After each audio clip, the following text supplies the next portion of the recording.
So I'm just going to do something I rarely do. I have a bit of a script today. Those of you who know me know that that's seldom the case. So before there was AI, there was AB, Amelia Bedelia, that is. Amelia, whose name means work and connotes industriousness, is the central character of a series of children's books. If you're a parent, then you've probably read a book or two about Amelia's escapades to your kids.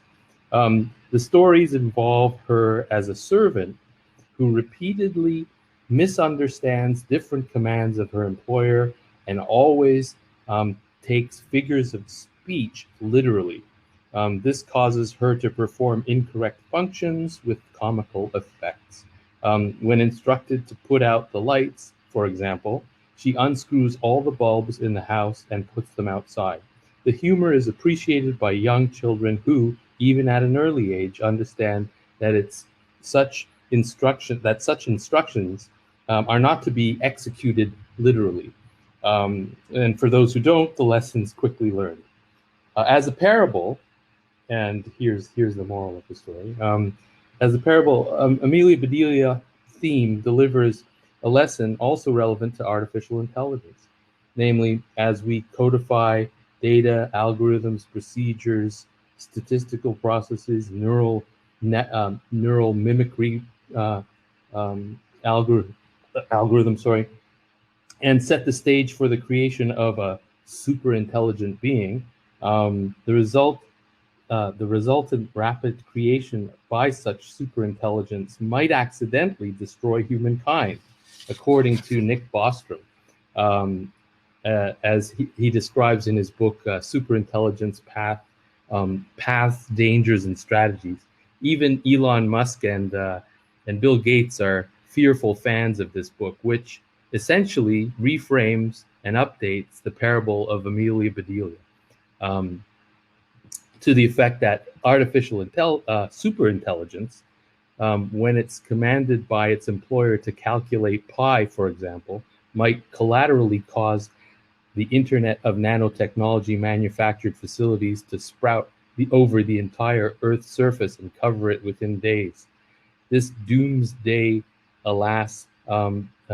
scenario, turns our modern-day Amelia from a humorous naif to the grimmest of reapers. So, there's the sort of the parallel I'm drawing there. Academia gave birth to and is still the primary employer of artificial intelligence.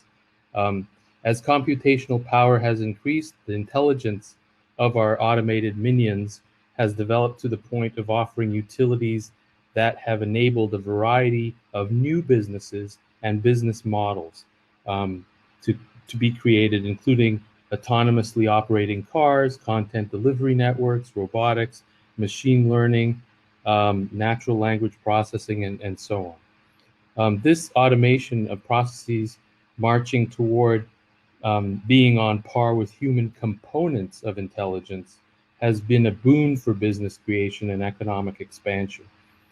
In this way, artificial intelligence has augmented business and industrial intelligence. Businesses have hired more academics. I remember going out and talking about the programs I've been involved with, and people saying, do you have people, students who are training in artificial intelligence? We need them. How can I hire them, for example? So sponsored business-directed research has grown in both absolute and proportional terms as well. The question I would like you to ponder is whether innovations arising from university and industry collaborations in all their forms are to be evaluated purely in economic terms, because I would suggest that would lead in the direction of Amelia Bedelia kind of situations. Philosophers are warning us that may lead to Amelia Bedelia inspired doomsdays. As we create different partnerships between academia and industry, are there ways to evaluate and prioritize options to ensure the direction of artificial intelligence helps to promote humanity rather than destroy it. I think when Todd was describing AILA and the conversations that he's been having across different sectors that touch upon AI, I think it's part of a healthy push in that direction toward improving humanity.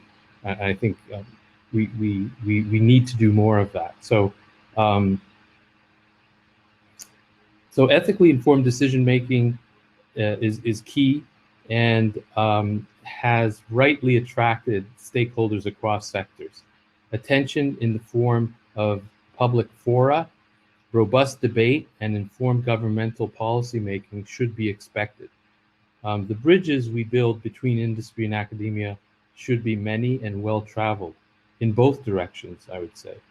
We can start by finding ways for individual careers to have the freedom to live on either side of these bridges. To continue to strain this metaphor, why is a shift between academia and industry in either direction seen as an off-ramp rather than a roundabout? Maybe, perhaps this is why roundabouts are rare and dangerous in the United States, like off-ramps and on-ramps. Some suggestions in the form of hypotheses to be tested I'll offer, and these include building bridges earlier in the life cycle of both individuals and products.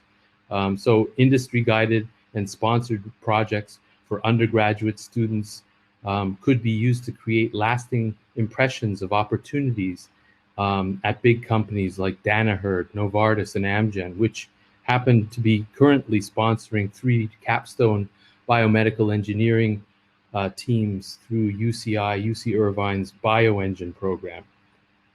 So for products, our research and innovation programs at Children's Hospital in Orange County offer AI startups the opportunity to link with clinicians, for example, to annotate and curate data needed to improve the accuracy and expand the capabilities of deep learning in healthcare. People like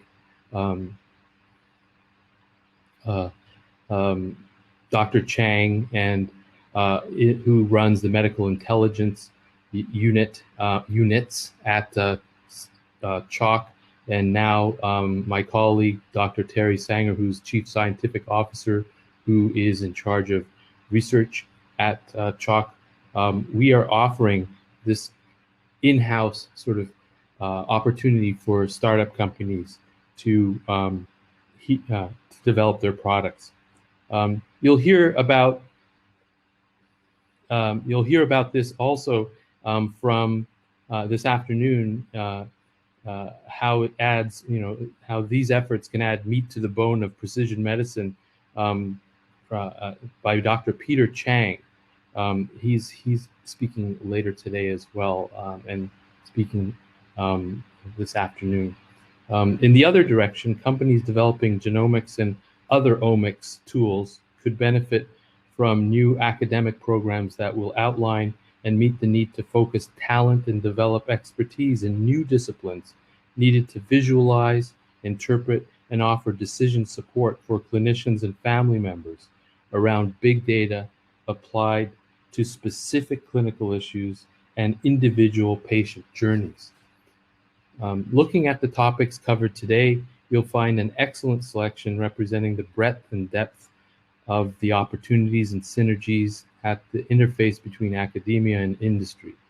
Taking a page or two from Amelia Bedelia, I also suggest that you not get bogged down in the literal details and allow for your own deeper learning around new possibilities at this exciting interface, where I've been personally involved for most of my career.